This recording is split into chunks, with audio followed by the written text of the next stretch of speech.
Hello my lovely people, how na dey? I hope so na dey fine. In today's video I wan show na how I take make this hairstyle. So I don dey section her hair now. As I section the hair finish, I go cornrow the hair. I use small attachment to start the hair, take cornrow am. I'll just continue the cornrow.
As I cornrow and finish, I'll use thread and needle to sew and put. Then I'll start to fix the weave on. I just sew on like that.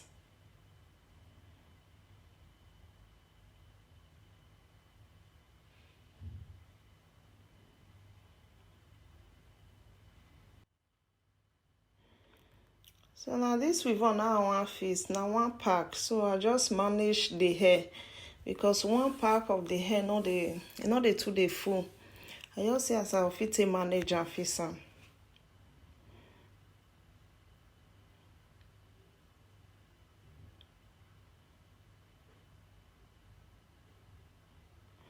So I don't start to sew the weave on now.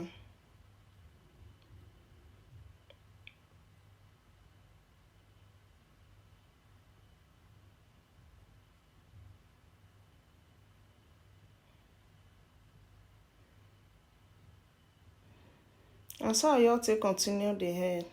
I just the sew and they go. My lovely people, how na dey? I hope so na dey fine. No, I appreciate all of una una dey still dey support me, till they watch my video, till they help me, they share my video. I appreciate all of una. So I continue the sew the hair round.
hair for the back, I give gap well because the hair no go reach if I let back full. So now the front side now I make full pass.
So I don't sew the hair reach front now.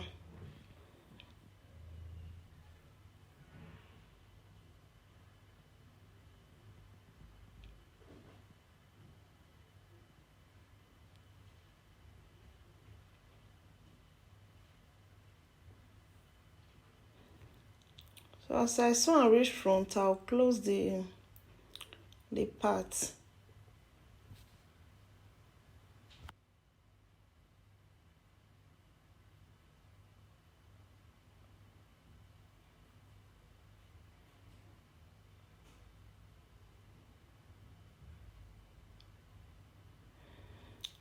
So as I don't sew the hair finish, I go here tie the thread.